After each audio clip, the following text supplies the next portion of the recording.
presenters? 3 presenters, yes. Brett is going to present an update on the Inner Harbor desalination plant. Then he will be followed by Drew Molly. And this weekend, Councilwoman Paxton and I got clarification and better understand that at each of our council meetings, we will have a briefing on the alternative water projects, in addition to desal. So things like the EV Ranch, Evangeline, Wells project. So Drew's going to provide that briefing today in the context of Brett's presentation.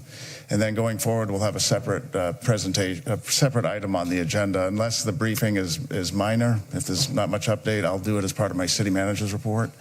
But I just want to provide that context for the council that based on Councilwoman Paxton and other council members as well, there is a desire to have weekly briefings on alternative water projects that we're working on.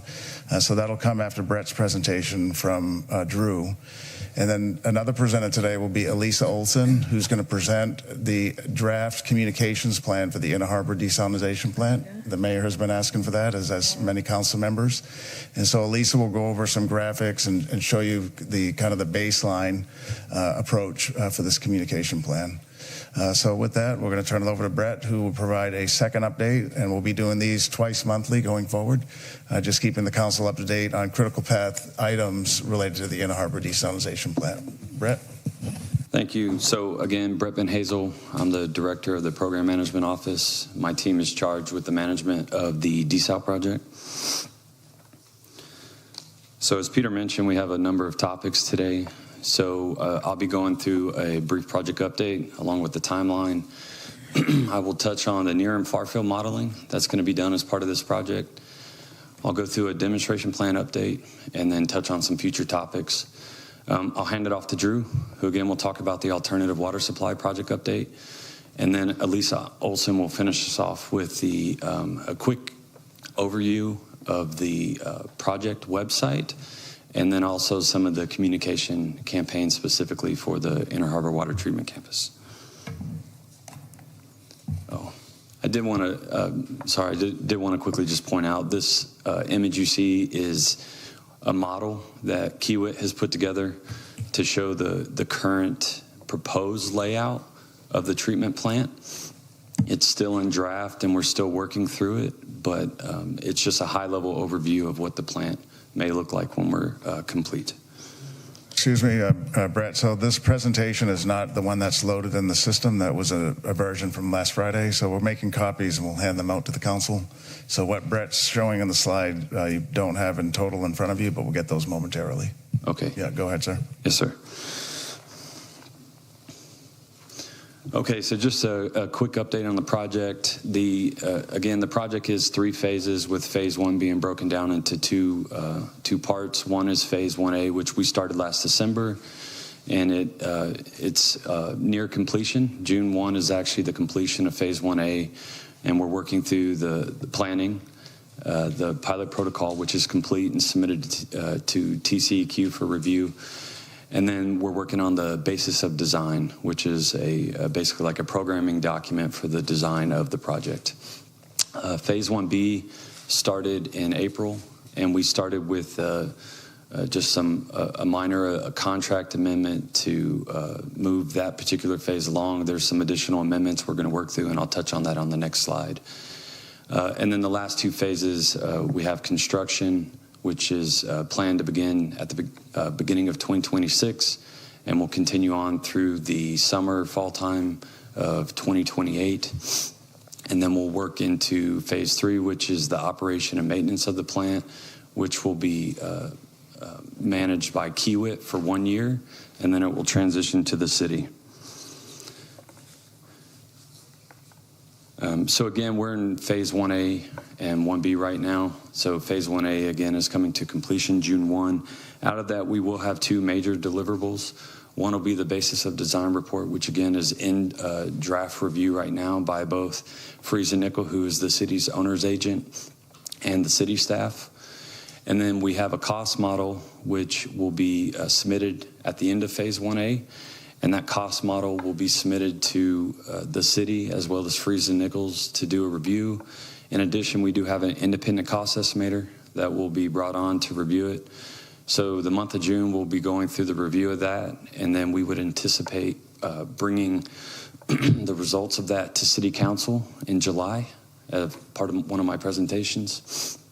And that cost model will give us a very high-level budgetary range for the project in the early phases, because as you know, we're approximately 10% design, so it's a very early estimate, so it'll be a range that we're going to work with. Again, in Phase 1B, we started in mid-April, and that amendment, that contract amendment that was issued, touched on a couple things. One, we brought on the technology supplier, Aquatech, to help with some of the submittal development, which is part of the basis of design development, as well as just early submittals. We put our place in line for 2 high-voltage transformers for the project. We're going to do that often throughout Phase 1B to try to lock in some of the long lead elements of the project to make sure that we can secure it as we work through the project. We don't want anything to come in late and obviously push our project to the right. So we're trying to get ahead of that.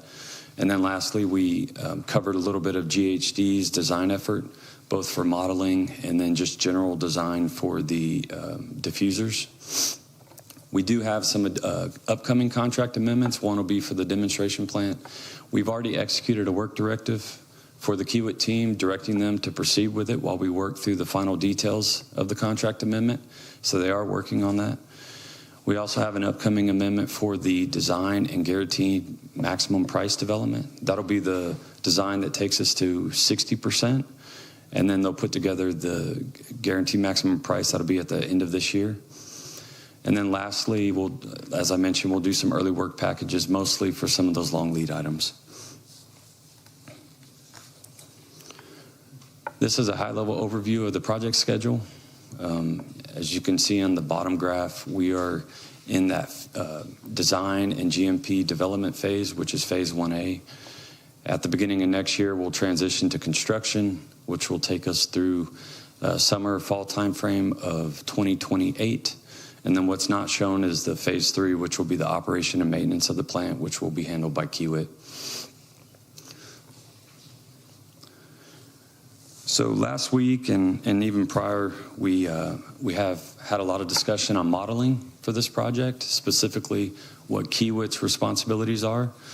So hopefully we can answer all the questions that have come up recently. So first off, I want to point out that the modeling being done as part of this project is only for the Inner Harbor Ship Channel.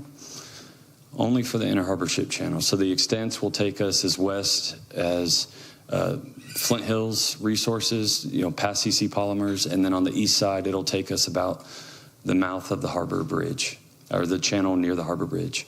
And I have a graphic after this slide that I can show you that will detail that a little bit further. So GHD is a subcontractor for Kiewit. They will be performing all the modeling, and the modeling is in support of the diffuser design for our discharge. So they're going to be looking at the near and far field effects of the discharge with the intent of meeting the TCEQ requirements set forth in our permit that was approved in March. That is the purpose of the design. It will not be looking at the impact that we're having on the bays and estuaries beyond the ship channel. The only considerations that those will have on the model is as an input into the Inner Harbor Ship Channel. So we're using that as a consideration for the model. Now, some of the characteristics that are going to be evaluated are listed. The two that are in particular that I want to focus on are the dissolved oxygen and stratification. Those two are some of the key elements when we talk about hypoxia. So the modeling will look at the potential for hypoxia within the Inner Harbor Ship Channel, and those will be findings from the model. So if for some reason the model shows areas where there's concerns with hypoxia, that'll be something that'll be presented. In March of this year, we talked about submitting the results of the model within 2 months. We will be submitting the model in May. GHD will be submitting it, but then we will go into a review period. So we expect to have our review complete and ready by the end of June. And then in July, we'll come back and present those findings. Here is an overall view of the total model domain. So if you look at the gridded area in white, that is everything west of the discharge. And then the blue gridded area is everything east of the discharge.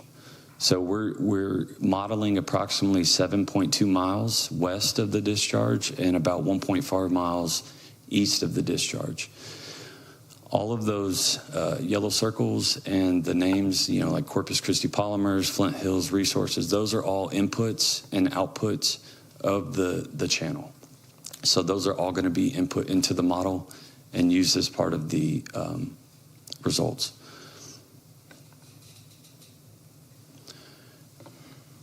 Next, I want to touch on the demonstration plant. So the demonstration plan is something that is part of the TCEQ requirement for permitting, and it will help, it allows us to demonstrate that the final plant will be able to provide high quality drinking water. It also affords us the opportunity to test out some of the membranes in the treatment process. We're looking to start the actual construction, which will include the installation of the equipment for the plant, as well as the discharge line from the plant site, which if you look at the image on the left, the area that is circled, that is where we're going to put the demonstration plant. And we're going to take the product of that plant to the Broadway wastewater treatment plant, which is a little bit east of this site. So we're going to start construction in June. We will start the actual operation in July, August timeframe, and that's really going to be getting the plant running, optimized, and to a steady state. And once we get it to that steady state, we're ready to operate it for a continuous 30 days, which is the TCEQ requirement. We're anticipating that to start in September, October timeframe. So we'll run it for 30 days continuous, and then when that's complete, we'll decommission the plant, we'll produce a feasibility report and submit that to TCEQ. It's one of the requirements of the permit. I'm gonna show a little video here, and this video is the Kiewit team has put together a little model of what the final plant will approximately look like, and I'll kind of talk through the different process that we have. And I think I gotta do it one more time. Maybe the technical team can assist.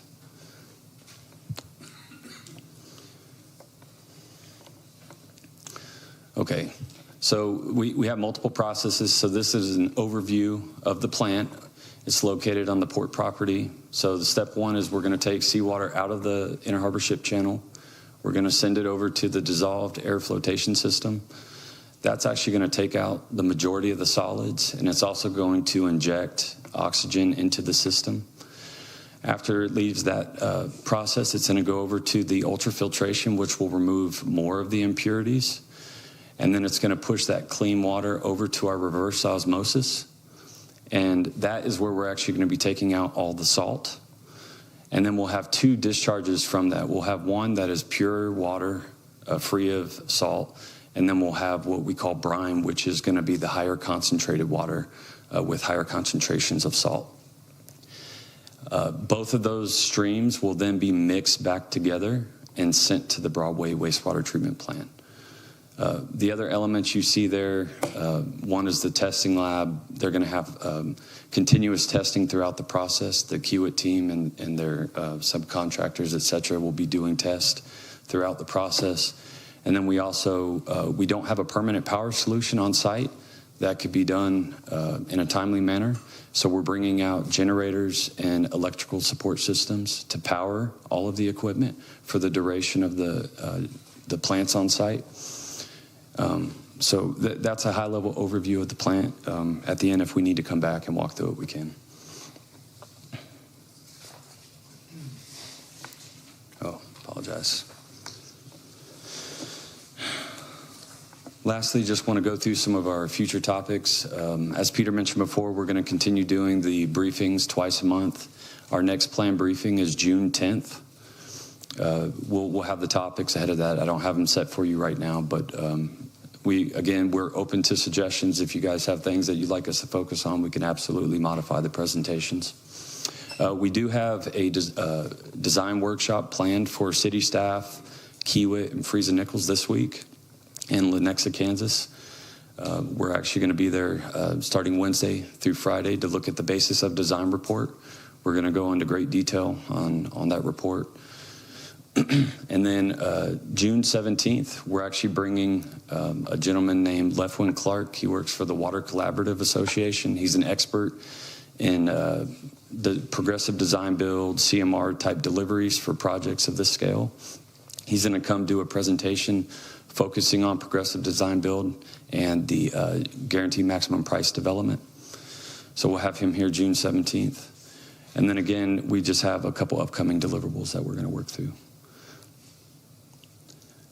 Next, we're going to bring Drew up, and he's going to talk through the alternative water supply. Okay, I think we have